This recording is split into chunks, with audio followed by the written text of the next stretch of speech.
Good Monday morning to everybody. Hope you are doing well here on what I believe to be another useless government holiday, President's Day.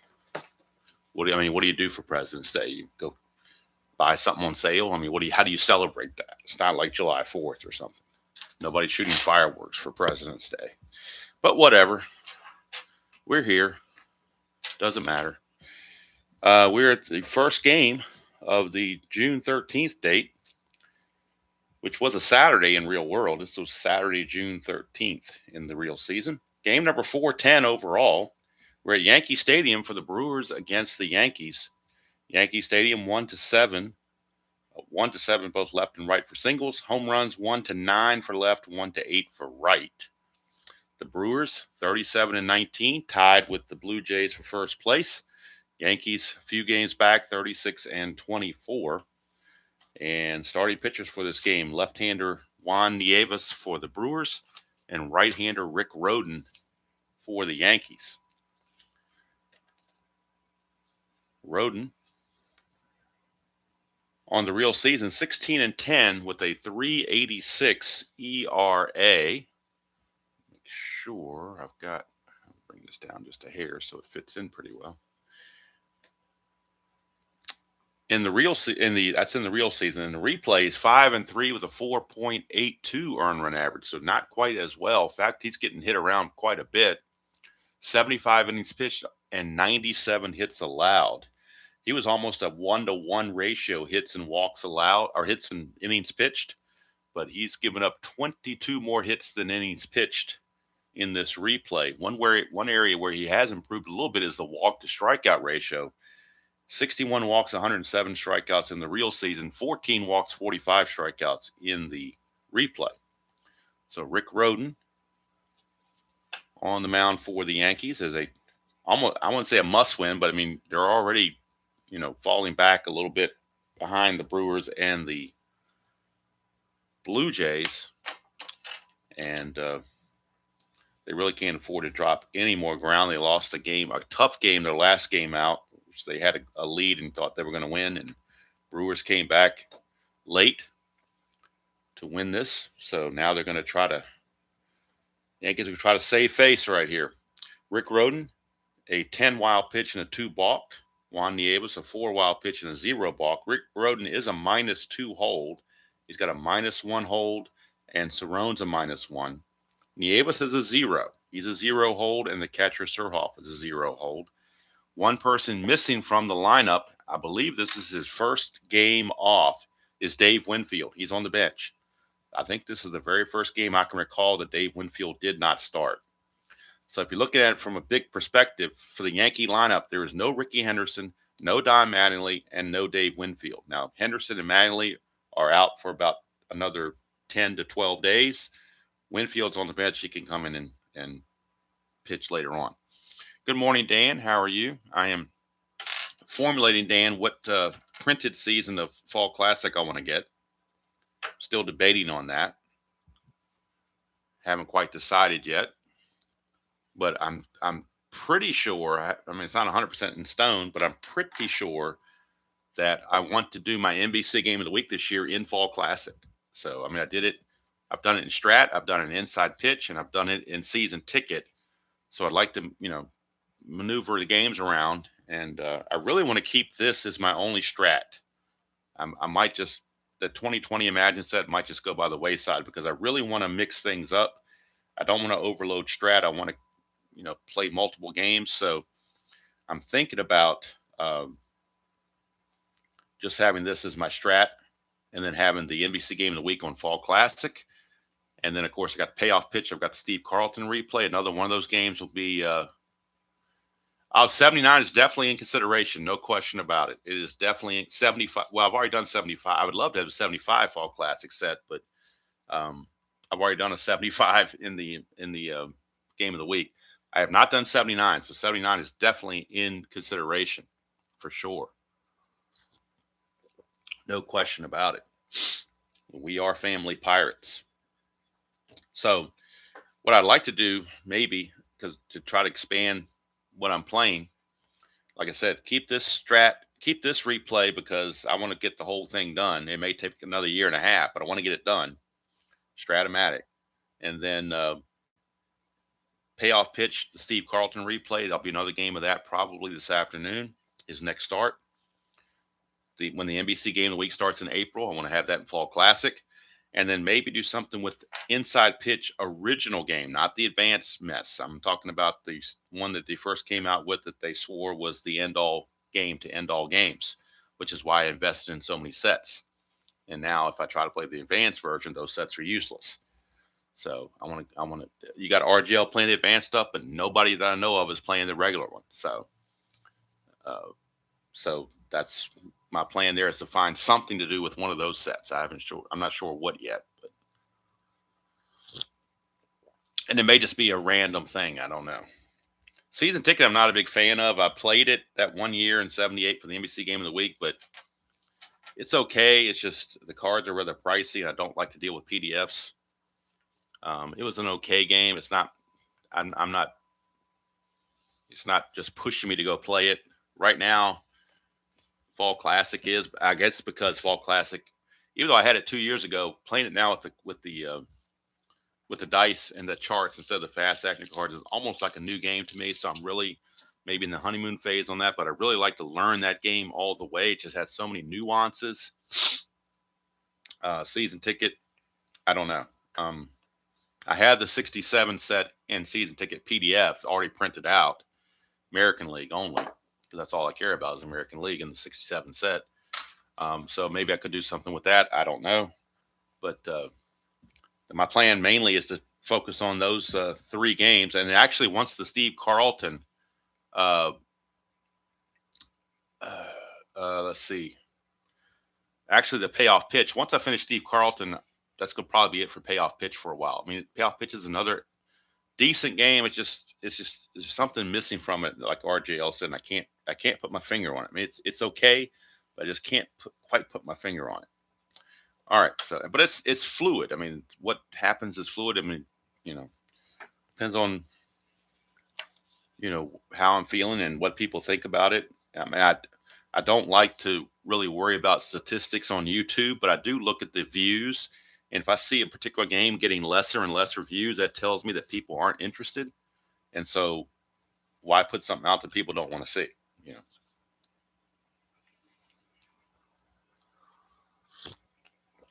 The ratings and payoff pitch really bug me as well. The defensive ratings, some of those just make me shake my head. But I am enjoying the Steve Carlton replay, and they do have the best quality cards in the business, no doubt. But anyway, today we're at Strat 1987. Mike Felder is your leadoff man for the Brewers. And I'll go ahead and show the Brewers bench real quick. They have a limited bench. They have 4 bench guys available off the bench. They have Pachort, Schroeder, Braggs, and Molitor. Those are the 4 guys that are on the bench for the Brewers if we need pinch hitting. For the Yankees, their bench, they have 1 lefty and 3 righties. Mark Salas, the lefty, Len Sakata, Bobby Meacham, and Dave Winfield. And if anybody saw the chat that I had with Replay Gamer, this is what he was talking about with one of his, if he were king.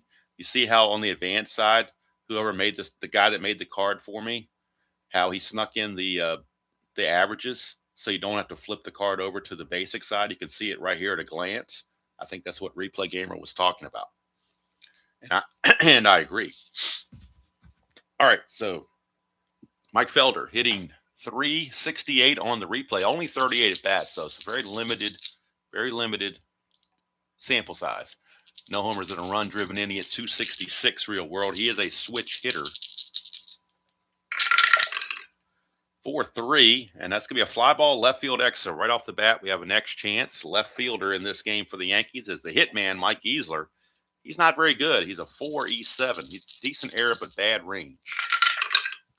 4-20, though, he'll get to that, and that's a 5. That's a rare play, but with bases empty, you never have a rare play, really. So the 5, rare play. The 20 is going to be an F3. So F3, rare play. And it talks about lead runner, but there's nobody on base to be a lead runner for. So really, with nobody on base, the rare plays don't even come into, they're not even activated most of the time. So that's just a fly ball to left field that Easler puts away. One down, and that brings up Robin Yount. Yeah, one thing I do like about the Fall Classic cards is that they are very nice print, and the way my eyes have been lately, it's nicer to have larger print. I mean, I do okay with the Strat, but um, I could stand them to be a little bit bigger myself. But yeah, I really like the Fall Classic the way they're laid out. Those cards are nice and big and easy to see. Hello, D. Smith. Good to see you. Good morning to you as well. Here's Robin Yount. He's hitting 312 on the replay, 12 homers, 45 driven in. And guess what? He hit 312 on the real season. Funny how that works out. Of course, he's got a long way to go. He's only about 1/3 of the way through his season, so he's got a long way to go to match those stats. 4-7 is a ground ball second base X, Willie Randolph. So back-to-back X chances the first two plays. And this is Randolph. He's pretty good. 2E17. 217, he'll get to that. That's a 9, and he is an E17. E17. There's a 6 and a 15, but no 9s. So Willie Randolph will make the play. 2 up and 2 down. And that'll bring up Cecil Cooper. Cecil Cooper. Now, granted, since I left my office job about 4 years ago, well, didn't leave it, they left me, where I was staring at the computer all day. Since I've left that job, my eyes have improved just a little bit. Or at least they haven't gotten worse. So, anyway, here is Cecil Cooper. Cooper, 210 on the replay, 6 homers, 20 driven in. He hit 248 real world. 4-8, and that's a walk. First walk issued by Roden, and Cooper is obviously not a threat to steal. Catcher B.J. Surhoff will lead it off. First Havoc roll of the game. Oh, you know what? I forgot to do this. I got all out of whack and forgot to do the ceremonial first sip. How dare me? But that's okay. I did it just not where you could see it. I didn't announce it, but oh well. Ceremonial first sip just went by the wayside, I guess, on that particular game. All right, B.J. Surhoff, 315 average, 6 homers, 21 driven in on the replay, 289 real world. 6-8, switch a left-hander. 6-8 is a single to left field. Cooper will hold at second base. First and second, 2 outs. Now we got a clutch situation for Billy Joe Robideau. He was up early in the season, was sent down, and now he's back up. So Billy Joe Robideau, Greg Brock, I think, is on the disabled list because he's not on the active roster. So to play first base, they got Billy Joe Robideau. Hello, Jimmy Jam. Robideau in 36 at-bats is hitting 278, no homers, 5 driven in. In 62 at-bats, he hit 194. So he's definitely doing better. But again, limited sample size. In the clutch, that's a 2. So we'll check the clutch in a second. I'm checking for balk or pass ball. This is a pass ball chance on Cerrone. It's a 9. And Cerrone will let one get past him for a pass ball. That puts runners at second and third. So the pass ball on Cerrone, and now the Robideau in the clutch will lose 2 hits, 1-8, 1-9. He loses those hits there. But now second and third, so Basic could potentially score 2. Surhoff's got decent speed, especially with 2 outs. 4-11, left-hander. 4-11 is a fly ball right field X. That's Pasqua. It's usually Winfield, but it's Pasqua tonight, today. 3E5. 3E5. 3-19, he'll get to that. E5 and an 11 shouldn't be a problem, you wouldn't think. Nope, 14 and 18 and a 4. But otherwise, he makes the play, and Roden pitches around a walk, single, and pass ball and gets out of the mess. We go to the bottom of the first. Brewers nothing, and the Yankees coming to bat against Juan Nieves, the left-hander. Nieves in the real season, 14-8, 4.88 ERA. On the replay, he is 6-2 with a 3.69 ERA. 71 innings pitched, 63 hits, 35 walks, and 62 strikeouts for Juan Nieves. Leading things off would be Willie Randolph. Randolph hitting 273 on the replay. 3 homers, 26 driven in. He hit 305 real world. That's a 4-6, and that's going to be a leadoff walk.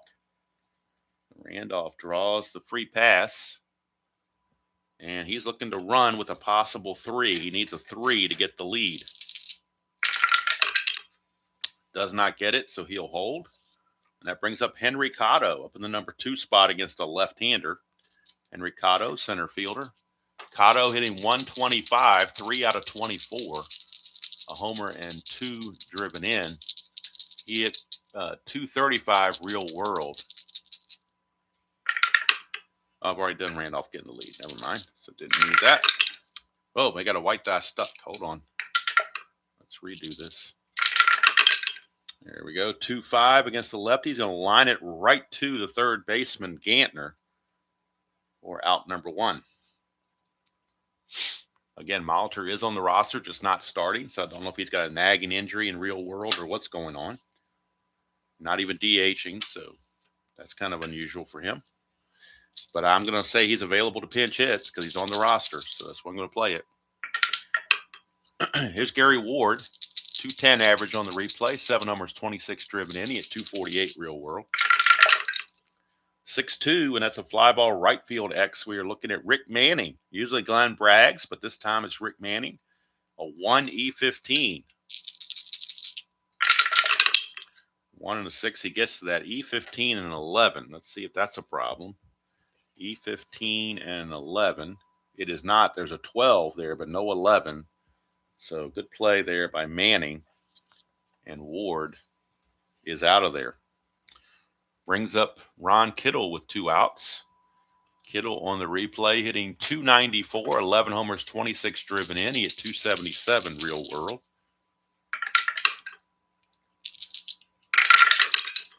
One 6, and he's going to strike out. First strikeout for Nieves, and the Yankees are out in the first. We go to the second, no score from Yankee Stadium. Brewers and Yankees.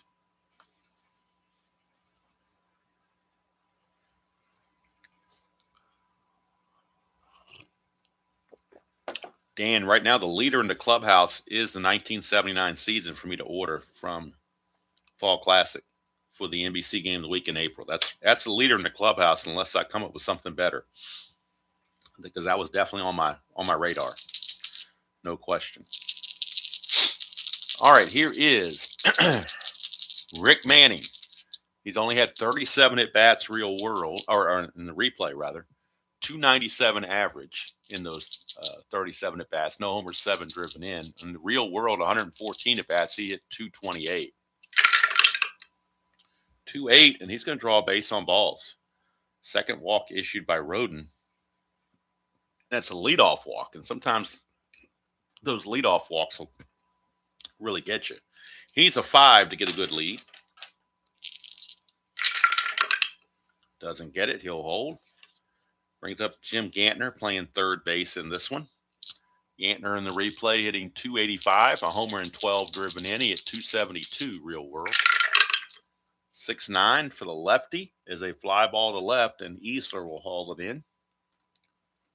1 down, and that brings up second baseman Juan Castillo, switch hitter. Castillo hitting even 200 in the replay and 115 at bats. No homers, 10 driven in. He hit 224 real world in 321 at bats.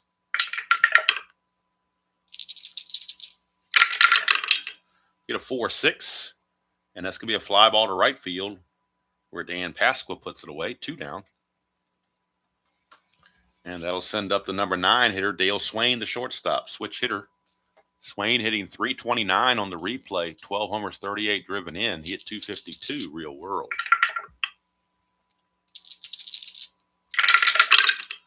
4-8, switch hitter batting left is another walk. Third walk issued by Roden.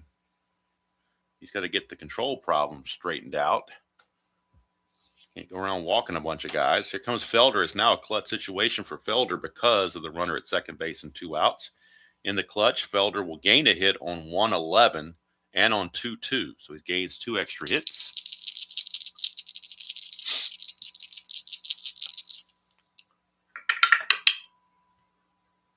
And D. Smith and Dan, I concur totally with what you're talking about with payoff pitch. I want to like the game. Joe's seems like a really nice guy. And for a lot of people, it is their go-to game, and I'm happy for them.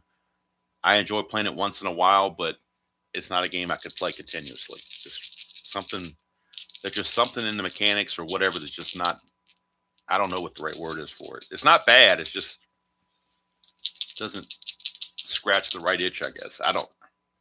Here's Felder, 2-3, and that's a ground ball to short. Tollefson makes the play, and that's going to end the inning. And like I said, it's not because it's a bad game. It's not because he's a bad person. It's not because the cards aren't good, because they're the best in the business as far as quality goes.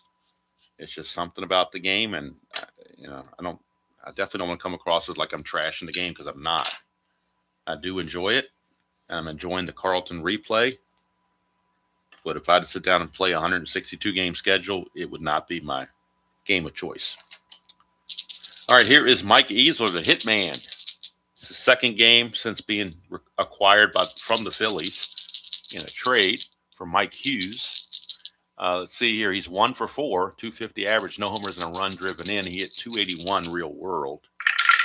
Lefty, 5-8, and he struck him out. So at least right away, Lou Piniella's not afraid to put him in there against the left-hander. He only had 13% of his at-bats against left-handers, but he gets one here and strikes out. And now another left-hander, which is kind of strange that they would give Winfield off against a left-hander and make a left-hander Dan Pasqua. He only had 17% of his at-bats against left-handed pitching, make him start. That seems kind of strange, but this is what Lou Piniella was doing, so don't blame me, blame him. Pasqua hitting 238, 11 homers, 22 driven in. On the replay, hit 233 real world. 6-7, and that's a ground ball. Second base, ex Castillo, with 3-E-21 for Castillo. 3-15 will be good. That is a 14, and he is an E21 at second base. E21, there's a 13 there, but no 14. So he escapes the problem there and makes the play. Bad hop on him, but he was stuck with it and made the play. 2 down for Rick Cerrone, the catcher. Cerrone for the Yankees. On the replay is hitting 265, 3 homers, 14 driven in. He hit 243 in the actual season. 112, but that's a ground ball right back to Nieves. A nice, easy play, and the inning's over. So 3 up, 3 down go the Yankees. We go to the third, no score from the Bronx.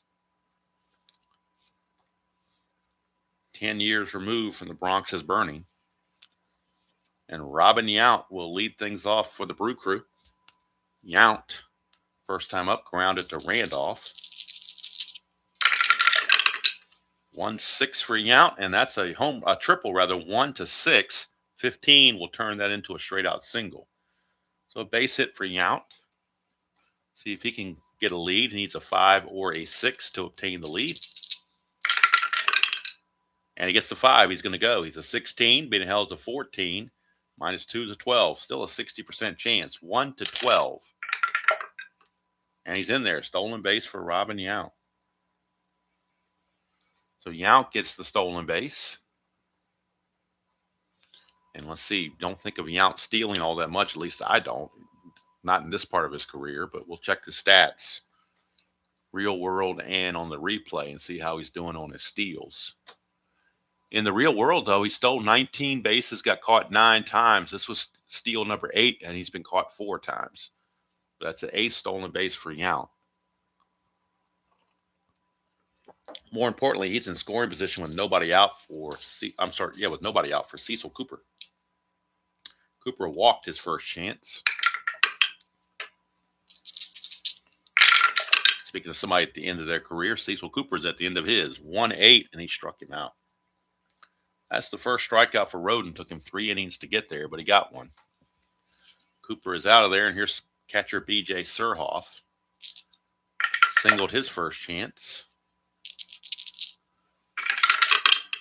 5-6 left-handed. That is a fly to center, and that's going to be hauled in by Cotto. 2 down. Now a clutch situation coming up for Billy Joe Robideau. And once again, he was in the clutch situation before, and he flew to right. And again, he loses those couple of hits, 1-8 and 1-9.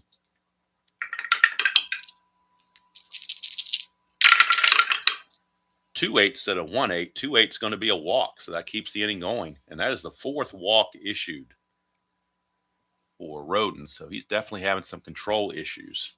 First and second, 2 outs, and Rick Manning is up in the clutch. Clutch for Manning, he will gain a hit on 3-4, and he gains a hit on 2-10. So he's got 2 numbers where he gains hits.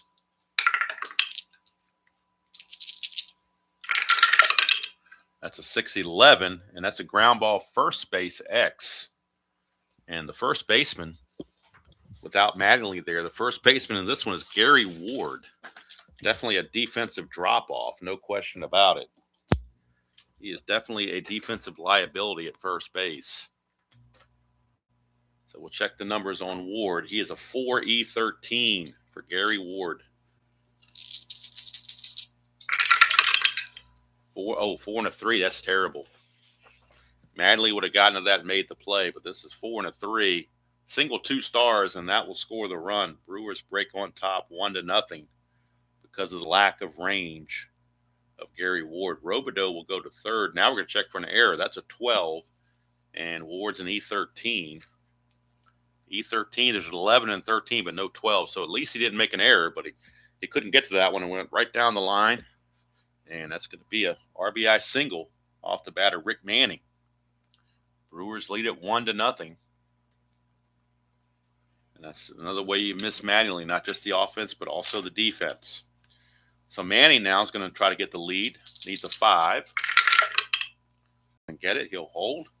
Brings up Jim Gantner in a clutch situation. Gantner will lose a hit on 110. Everywhere else looks like he's neutral. Get a 1-8, and that's going to be a 1 for a double. Anything else will be a single. That's a 2. It's a single, 2 stars, and that makes it 2-0 favor of the Brewers. Robideau scores. Manning will motor over to third, and just around the bases they go.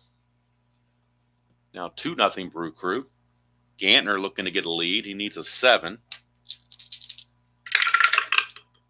And he gets the 7, but that's a 2. Chance of a balk on Rick Roden. He's got a 2 balk rating. He does not balk, but that means Gantner can't get the lead now. So he'll hold, and here's Juan Castillo in a clutch situation. Castillo, let's see here, loses a hit on 3-10. 3-10, he loses the hit.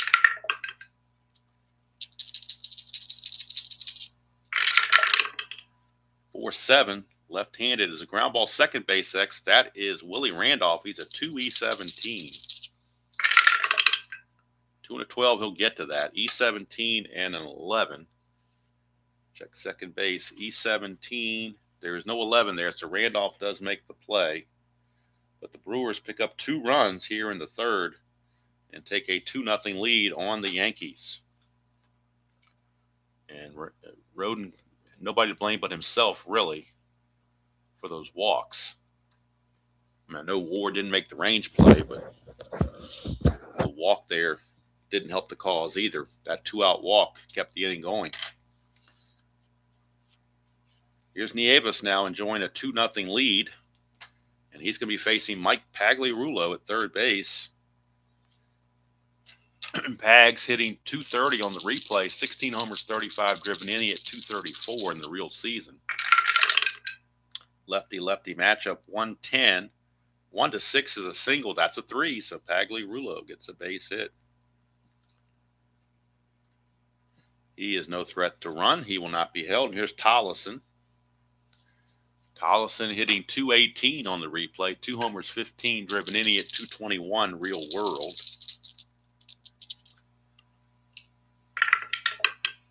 Nothing on the havoc. Here's Tollison.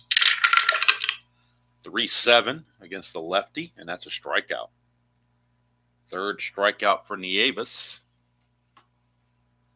Back to the top of the order for Willie Randolph. Randolph walked, but was stranded at first base. See what he can do here against Nieves. 5-6 is another strikeout for Nieves. Strikeout number 4. 2 down, and that's going to send us to Henry Cotto. Lined out to Gantner at third in his first at bat.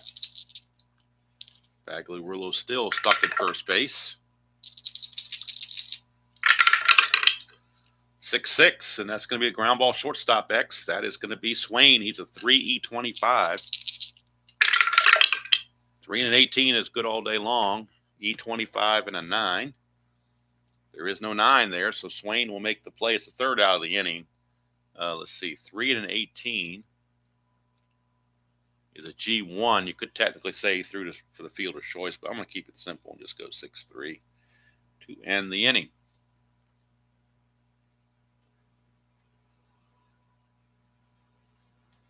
So 3 innings in the books, and the Brew Crew leads it 2-0. Rick Rhoden back out. He'll be facing Dale Swain, number 9 hitter. Walked his first chance. 3-8 for Swain. He's going to strike him out. That is only the second strikeout for Rhoden. Back to the top of the order for Felder. He's 0 for 2. Flew to left and grounded to short. 4-10, switch hitter batting left. Is a ground ball to Bagley-Rulo. He's a 2E20. 2 and 15, he'll get to that. E20 and a 9 at third base. E20, but on 11, 14, and 15 are the errors. 9 is A-OK. And Bagley-Rulo makes the play. 2 down. Rhoden going for his first 1, 2, 3 inning. If he can get it, he's got to get Robin Yount to do so. Yount 1 for 2, single and a run scored. And a stolen base. 3-8 for Yount. He's going to ground it to short, and that's going to do it. 1, 2, 3 inning for Rick Rhoden. First one of the game. He needed it.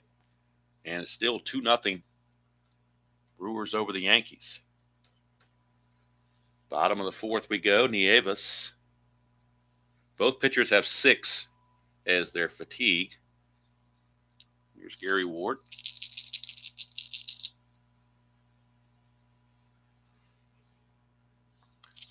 Yeah, Dan, like I said, I don't know the insights of why the lineup, but maybe it was if this was a day, I don't know if it was a day game or not on Saturday, but might have been. Seems strange not to have Winfield in there, but he's certainly available to pinch hit. Here's Ward. 4-5. That's a ground ball to second. 1 away. Brings up Ron Kittle, the designated hitter. He struck out his first chance. 6-8, and that is a double 1-7. That's a 9, and that's a single.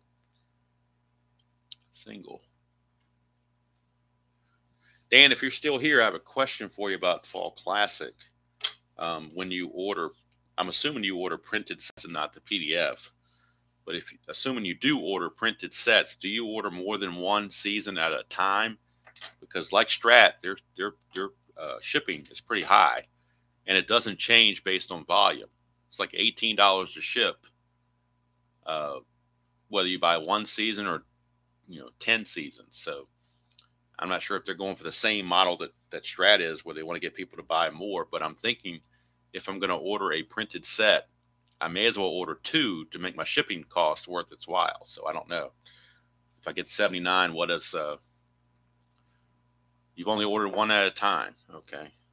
I just thought the shipping cost was, maybe it's just me. Maybe I'm just a fuddy-dud, but it just seemed like the shipping was kind of high. But I don't know. Maybe that's the market these days. It just seemed, that's one thing about I'll give Payoff Pitch credit. Their shipping is like less than $10. Hey, Jeremiah, I'm not ordering any Strat this year, that's for sure. I've got enough Strat I have no interest in 52, 85, or 2025, so there's nothing for me to order.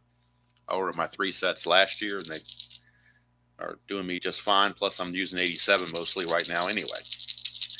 All right, here is Mike Easler, the hitman. Struck out his first chance. That's a 2-5. And that's going to be another strikeout. So strikeout number 5 for Mr. Nieves.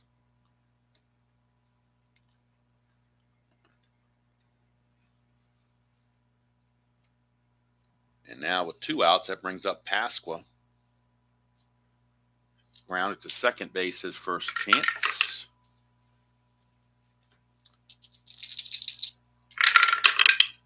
That's a 2-4, lefty-lefty, and it's a fly to center. Robin Yount is there, and that's going to end the inning. That will end the inning. And no matter what season I pick, Dan, I am going to play some more Fall Classic between now and then just to get, just to get up to speed. Unfortunately, the only printed set I have is 89. I do have the 67 PDF, but the only printed set I have is 89. So I may play some 89. And I was actually thinking about doing maybe 89 for the game of the week, but the only thing with the 89 is it's so close to 87. These two things going together doesn't really sit well with me. So I'm thinking about shifting over to do 79 or something earlier in the 70s. So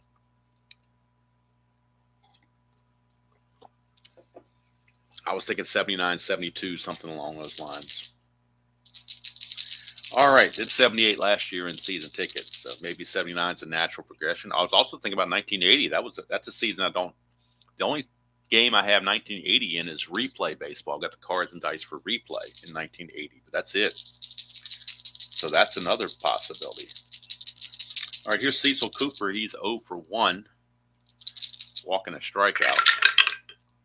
1-7, another strikeout. That's the third for Mr. Roden. But I've got, obviously another month or so to figure out what set I want to get. It's not like Strat where I don't know if it's going to be there or not. I know that Fall Classic is going to have it in stock. I can, wait till, a week prior or whatever if I want. I don't know. I like to have it at least 2 weeks prior so I can organize the cards, set up my schedule, sort the rosters to fit that schedule and so forth. So, but we'll see. Here's Surhoff. 1-5, and that's a single to left field.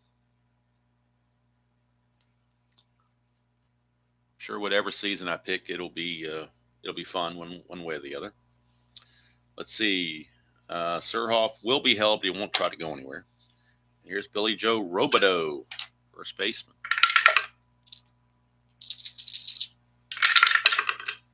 .611, ground ball first base X. And since they were holding Surhoff, Ward is now a 5 E13. So really, really rough shape putting Ward at first base. 5 and a 16. I don't know if he can even get there with a 16. We'll find out. 5 and a 16 is going to be a G3. His only play is going to be to first base. That's a 10, and he's an E13. There's no 10. There's an 11, but no 10. So he gets to it, and we'll have to flip to Roden covering, and Surhoff will take second base. But most any other second baseman, that would have been a routine double play grounder, but not when you're a 5. So 2 down, and that's going to send up in a clutch situation Rick Manning. Again, Manning will gain 2 hits, one on 3-4 and one on 2-10.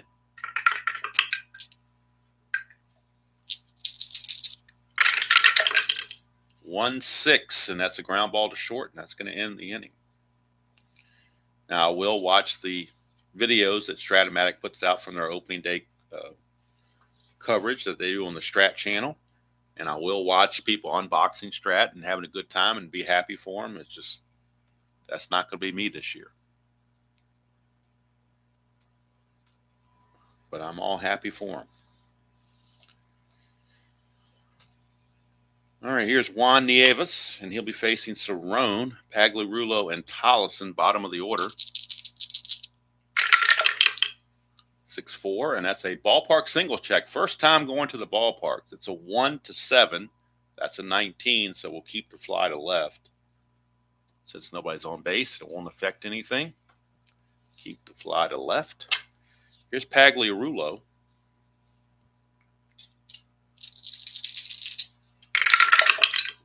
1-7, and that's a strikeout. Strikeout number 6 for Pagliarulo. And that brings up Wayne Tollison. It's not that far away, Jeremiah. I think it's like next week sometime. I think it's like February 20. It's that Friday. It might be this coming Friday. Might be the 21st or whatever that Friday date is. I'm not sure. 20th, something like that.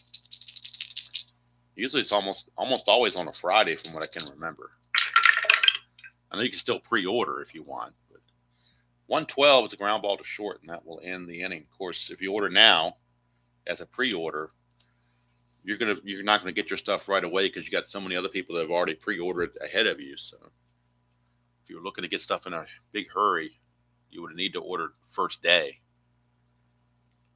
Sure, Jimmy Jam, go and throw it out there.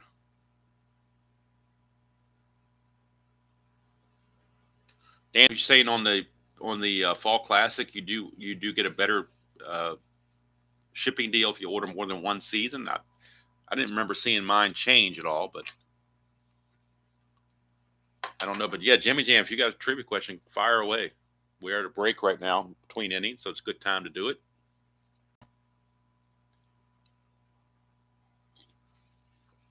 I'll have to check it out, Dan. It's either going to be 79 or 80 that I'm going to order because I'm interested in both of those seasons.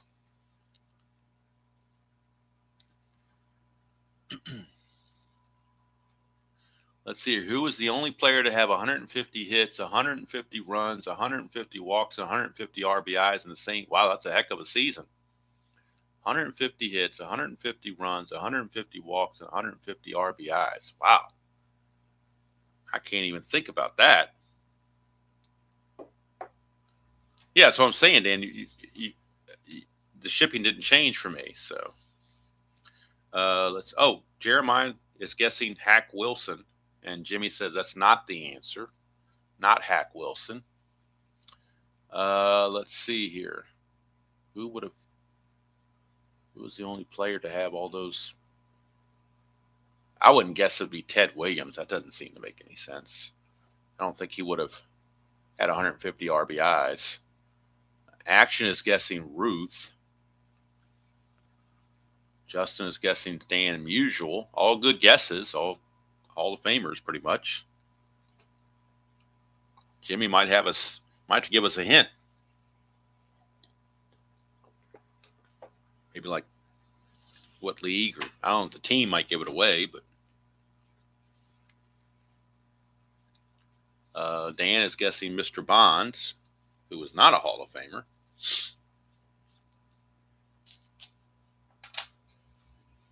Let's see, Gehringer. It's American League, he says.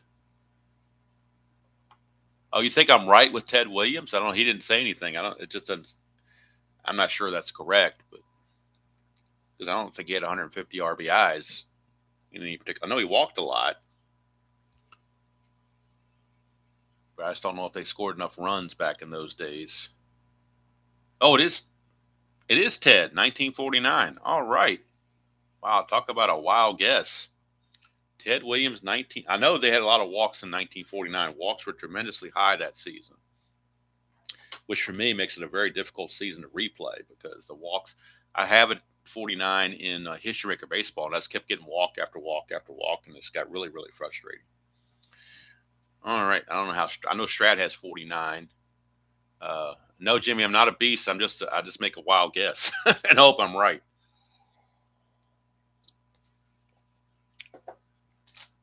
All right, here is Jimmy.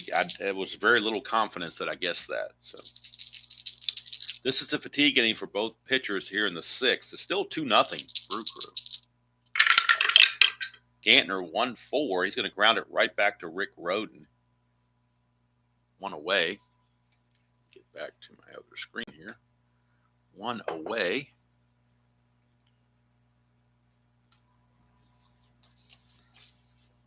And Dan, I'm actually thinking about tinkering just a hair with Fall Classic, much like Replay Gamer did with his range checks on 31. I was thinking about doing something with the pitchers on left-right splits, maybe changing one of their hits to an out if it's a the same handedness, just because the pitchers aren't rated for splits at all. And so I feel like a pitcher that's really good against the opposite handed, like a lefty, it's really tough on lefties, ought to be reflected. So I may experiment with that and see how it goes. Chances of it coming up, though, are probably not all that great. Here's Castillo, 211, but I'm a tinker. I like to tinker with stuff. Fly to center, 2 down.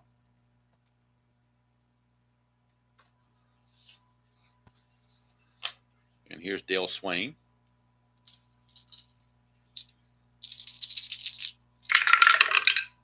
5-3, and that's going to be a ballpark single check. 1-7. That's a base hit for Dale Swain. He gets the base hit courtesy of Yankee Stadium. So a base hit for Swain. He will not go anywhere. Brings up Mike Felder. I may start doing that once I get more comfortable with the game about doing that range check, but I'm thinking about maybe on 34 or one of those other numbers, if it's an extreme lefty pitcher. I've even thought about maybe, might be hard to follow, but if it's like an extreme left-right pitcher, having him pitch his B grades, and then if he faces a lefty, he goes to his A grades. If he faces a righty, he goes to his C grade. That might be too extreme, but I'm just got these little thoughts in my head. 5. Right now, I'm trying to learn the basic game, and I don't want to do anything. I'm just trying to learn the basic game and get it to where I can know what I'm doing. 5-6 is going to be a fly to center. Hopefully, my game with the Senators and the Yankees, I did okay and didn't make too many mistakes, other than not having the charts in order. I got that corrected now, so got everything lined up. So when I need to go to a chart, I know exactly where it is. It's right in the set order. I should have had that before I started and didn't think about it, but learned that lesson because that was definitely helter-skelter trying to get all that straight. All right, bottom of the 6th, Willie Randolph will lead it off. He's 0 for 1 with a strikeout. 6-8, and that's going to be a 1-7 double. 14 will be a single.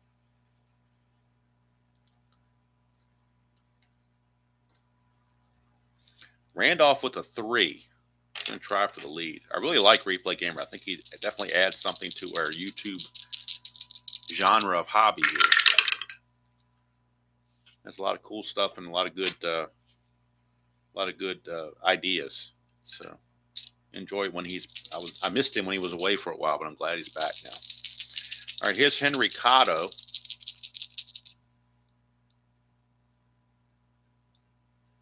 Yeah, I've got the 87, the 89 cards have G and F on them on some of those outs. They definitely do. Cotto, 110, and that's a fly ball to center field, 1 away. Oops, too far.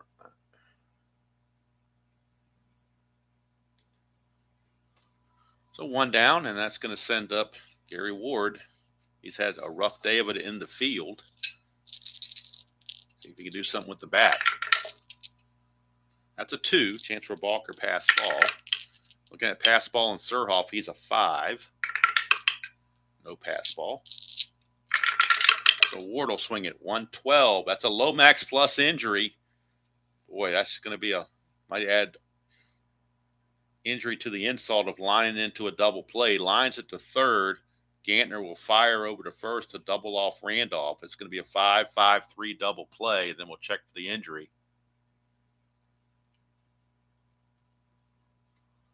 So the old Lomax rears its ugly head.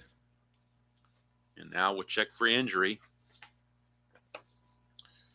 And my rule is 1-6, he can stay in the game. 7 or higher, he's got to come out. It's only this game injury because it is as played. So he's going to stay in the game. He's going to fight it off, stay in the game. So he does not get injured, but it does end the inning on the old Lomax. And so Nieves and Roden both have fatigue going into the 7th, where they've still got some juice left. So they have endurance remaining. They will stick it out. Yount will lead it off. Still 2-0 Brewers. I was expecting a higher scoring game than this, but certainly being surprised right now. That's a 3-4. Ground ball to short. Tollison is there. 1 away.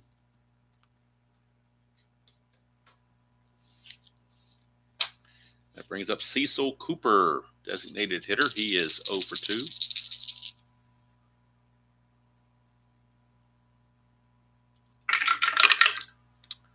1-7, and that's a strikeout.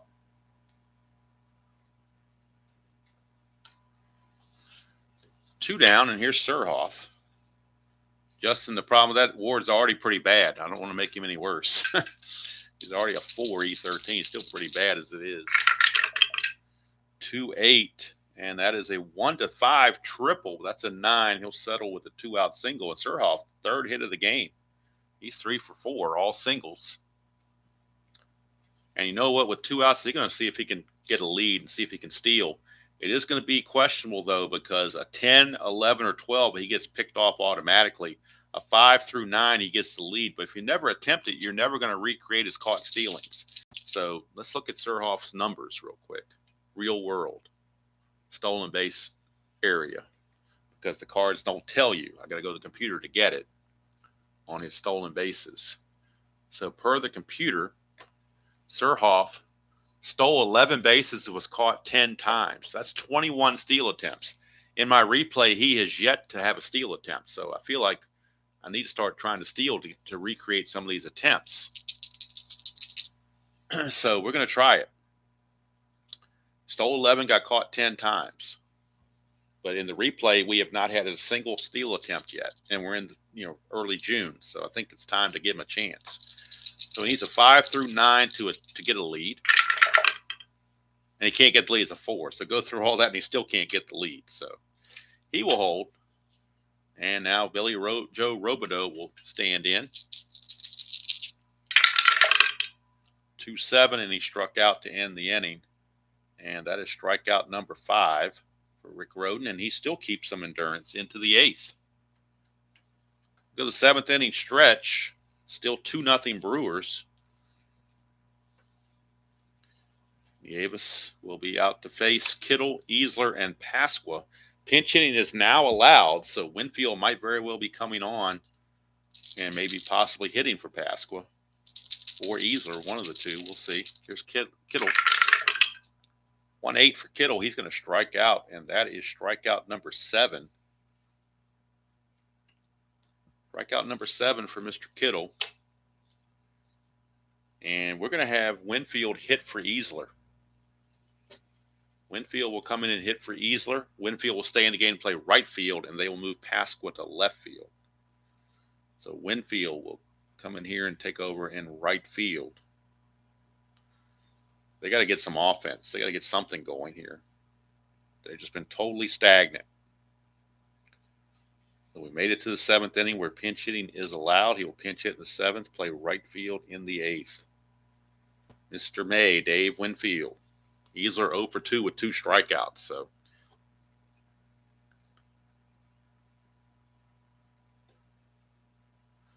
So let's see here.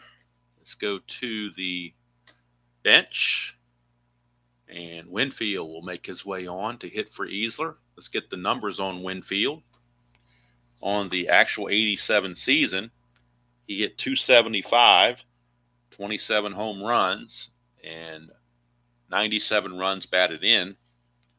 On the replay, he is hitting .261, 12 homers, 35 driven in. So Winfield against Nieves.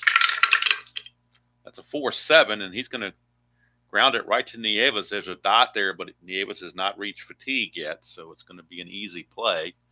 And Winfield meekly grounds to Nieves. 2 down for Pasqua.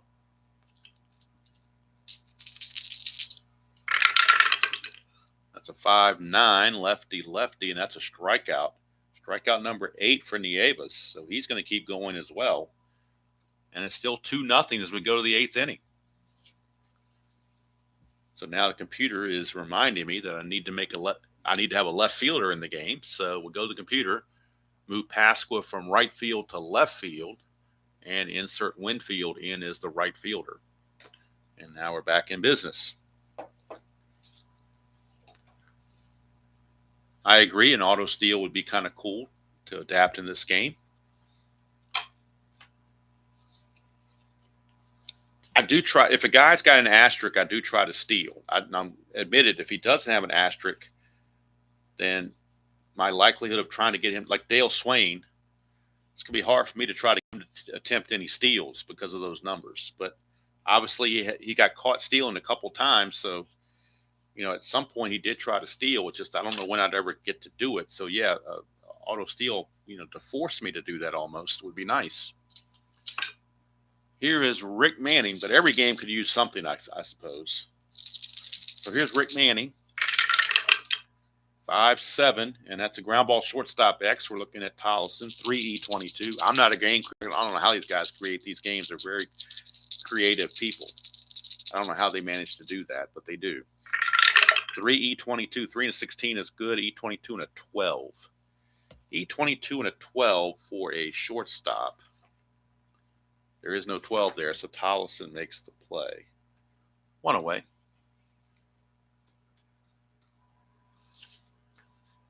Here's Gantner.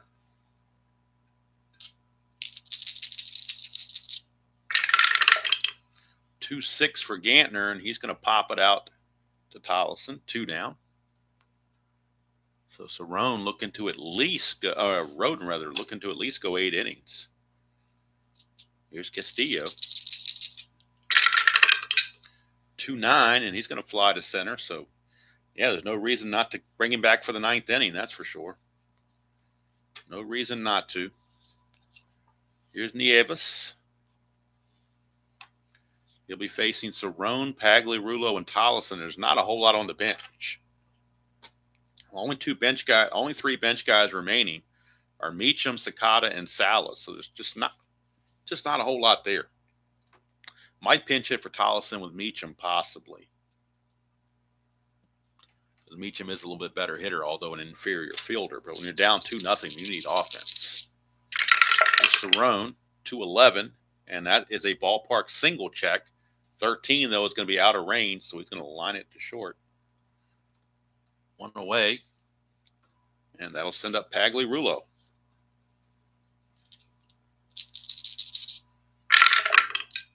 3-3, and that is a home run, 1-2. And that's a 1. It's gone. Look at it again. Mike Pagliarulo, despite facing a left-hander, that 3-3 is a home run, 1-2. Devil Die is a 1, and that is gone. The Yankees are on the board. Mike Pagliarulo. Home run against the left-hander. That's his 17th home run of the replay. He hit 32 of them real world. And RBI number 36. And it cuts the lead to 2-1. And now Bobby Meacham will pick up a bat and hit for Tollefson. And, of course, he'll stay in the game to play short. So Meacham, pinch hitting here in the 8th. Shortstop in the 9th. Meacham. Bobby Meacham. Meacham on the real season was a .271 hitter in 203 at-bats with 5 home runs. That's why he's in there. And Tollefson 0 for 2 on the game, so he will leave. And Lou Piniella's going for broke right here. It's best offense he can find. He knows it. I mean, obviously it weakens the defense, but you're still behind. Defense is not your priority right now. You need to tie the game at all costs. So Meacham on the replay hitting .375 in just 8 at-bats. No homers or run driven in, so very small sample size. 1-8, but he's going to come through with a base hit. 1-14 is a double. That's a 1, so a pinch hit double for Bobby Meacham. The tying run is now in scoring position. And out of curiosity, a 1-8 for Tollefson, he would have struck out. So Lou Piniella pulled the right string there. Might cost him defensively if it goes to the extra innings or something, but you got to get there first. And now Nieves might be nearing fatigue. So the Brewer bullpen is definitely active. And you do have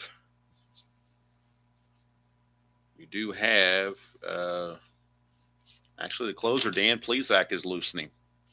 Left-hander Dan Plesac. Right now, Willie Randolph with 1 out and a runner at second. Meacham, I don't think he is. He's not going to be held. He runs at a 15, so he's not going to be held. Here's Randolph against Nieves. 3-3, and it's a ballpark single check, 1-7. That's a 12. I'll keep the ground ball shortstop big because it doesn't advance the runner. So having to hold is Mr. Meacham. So now we're down to a clutch situation for Henry Cotto. In the clutch, he gains a hit on 110. Cotto is 0 for 3, though, in this one. 1 on Nieves. His wild pitch rating's a 4. No wild pitch. Tying run in Meacham with good speed. 15. Not being held as a 16. 2 outs as an 18. So he's pretty much guaranteed to score on a base hit unless he gets a single 1-star. Other than that, he's pretty much guaranteed to score. But Cotto's got to get the hit. 3-6, he does not. He struck him out. Nieves, his 9th strikeout to end the inning. Yankees get a run on the homer from Pagliarulo. But we go to the 9th inning, and it is still 2-1 ball game. And Dan Plesac, I believe, will come in to pitch the 9th for the Brew Crew to try to secure the save. Right now, we need Bobby Meacham at short. And let's check on, do they stick with Rick Rhoden? That's the question there. Bullpen is active, but Rhoden's been pretty efficient here in the last few innings, so they will stick with Rhoden, facing Swain, Felder, and Yount, who he's done pretty well against up to this point. 5-7, switch hitter batting left. That's a ground ball shortstop X. Look at that. You bring a new shortstop in the game, and the ball finds you on the very first at bat. 5-7 is a ground ball shortstop X. We are going to Meacham, which is not a good sign if you're the Yankees. He is a 4.29 at shortstop, whereas Tollison was a 3.22, but you needed the offense. You knew you were going to sacrifice some defense. 4-20, he gets a break. How about that? Caught a break, an E29 and a 10. There aren't many errors on 10s. There's an 11 there on the E29. There is an 11, but not a 10. So Meacham, talk about eking something out. He did it. Swain is retired. And there's one away. Right-hander Rich Bordy is loosening in the Yankee bullpen just in case, but they're going to try to see if Rhoden can finish it. Felder's 0 for 4. 6-8. Not 0 for 4 anymore. That's a single for Mike Felder. And let's see. He can definitely think about trying to get a lead here. 6, 7, or 8, he obtains the lead. 10, he does not. He will hold. Here comes Robin Yount. Computer is telling me that Rhoden is still not tired, so we're going to leave him in there for one more batter. They might bring in a lefty against Cooper, though. I think they're going to have Pat Clements come in and face Cooper. Of course, they could pinch hit for Cooper, too. So wheels are turning in both dugouts. 6-5 for Rick Rhoden. It's a fly ball to center. 2 down. Now the question is, if you're bringing a lefty, would you rather have Rhoden face, because they could pinch hit with Molitor. So I think they're going to leave Rhoden in the game, because if you bring in a lefty to face Cooper, the Brewers will immediately pinch hit with Molitor. So, and I think, you know what, they're going to pinch hit with Molitor either way. They're going to pull Cooper. He's 0 for 3 with 3 strikeouts. And Paul Molitor, he's on the roster, so to me, he's available. So I don't know what kind of nagging injury he may have had, but he's on the roster, so to me, he's usable. So we will have Molitor come in and pinch hit for Cooper here in the top of the 9th and stay in as the DH if it goes extra innings. So Paul Molitor with 2 outs and a runner at first. Molitor on the real season hit .353, 16 homers, 75 driven in. On the replay, he's hitting .402, 7 home runs, 39 driven in, and 132 at bats. Rhoden trying to pitch all 9 innings. 4-6, and he'll do it. It's a strikeout with a dot, but the computer is telling me he's not tired, so that I'm going to stick with it. And that's going to do it. 2-1 ball game.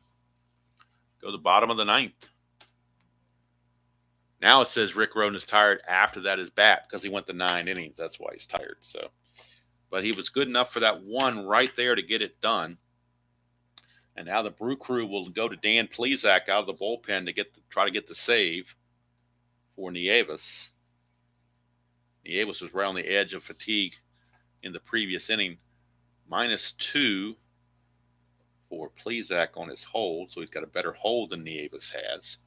Nieves went 8 innings. In fact, I'm going to go to the Strat-O-Matic computer and get the totals on both he and Rhoden so we can clean up those pitching lines. First things first, Rhoden went 9 innings.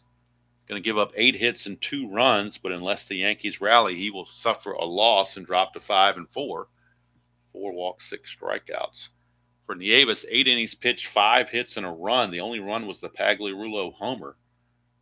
Walked 1, struck out 9. He was pretty dominant. But they will turn it over to their closer, Dan Plesac. He's a closer for a reason. So Plesac will be coming on. And on the real season, Plesac was 5-6, 261 ERA and 23 saves. On the replays, 4-2, 391 ERA and 12 saves. So Dan Plesac, and he'll be facing Ward, Kittle, and Winfield. Heart of the order, all right-handers. But if you're the closer, it doesn't matter if they're right or left. That's who you go for. So Gary Ward will start things off here against Dan Plesac. 2-1 Brewers, bottom of the 9th. 1-4, and that's a leadoff single for Gary Ward. Single for Ward. He's not much of a runner.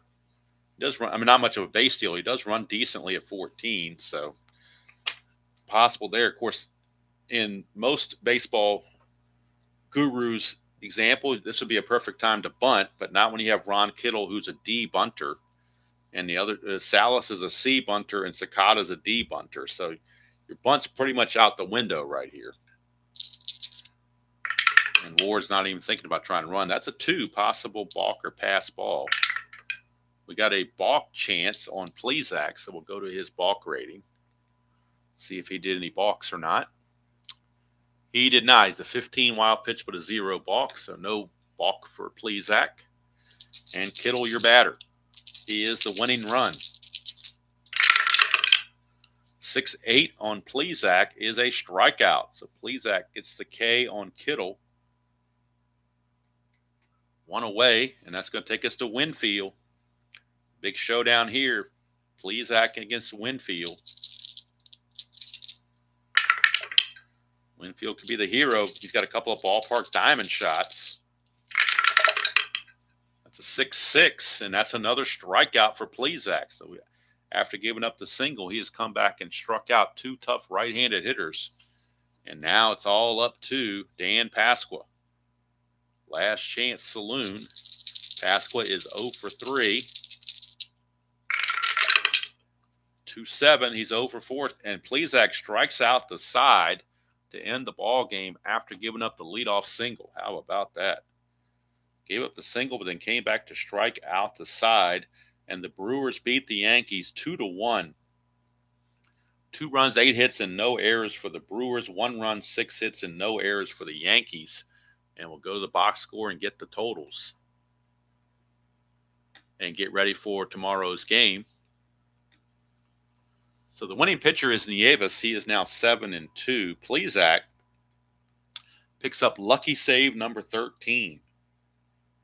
And, of course, Rhoden takes the loss. He drops to 5-3. Brewers left 10 runners on base. Yankees only left on 5. So it could have been worse, obviously.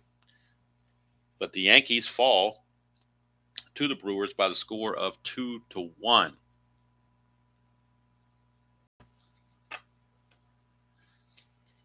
So if you look to tomorrow's game, flip the page over, we're going to be in Chicago at Comiskey Park.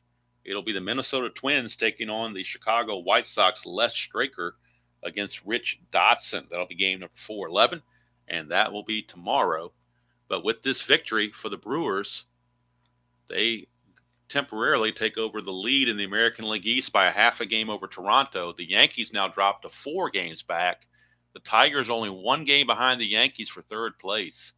So the Yankees a little bit distraught. They've lost 3 in a row now, whereas the Brew Crew has won 3 in a row. So the Brew Crew looking to put the Yankees out of their misery the way it's going. But all fairness to the Yankees, they don't have Mattingly or Henderson, so they're in a bind right now. But that's going to be your ball game. Look at the final score again. Milwaukee 2-1 over the Yankees. Winner Nieves 6-2. Loser Roden 5-4. And Dan Plesac his 13th save as he struck out the side in the 9th after giving up the leadoff single to Gary Ward. So I hope you're all having a wonderful President's Day, whatever you do on President's Day other than just take the day off if you're a government worker and shop or whatever. I don't know what you do. But I may very well be coming back at noon with a Steve Carlton payoff pitch start number. I think it's going to be start number 7 for him on his replay. May do something like that, or I may do something with Fall Classic. I haven't decided yet, but I did see Uncle Ron's only going to be on Wednesday and Friday, so today and tomorrow noon is open. So I'll go ahead and slide in and do something other than Strat-O-Matic, just to give a little variety to the channel. So thank you all for spending part of your Monday morning with me. And until next time, enjoy playing whatever game you choose to play, however you choose to play it, and I will see you all down the road.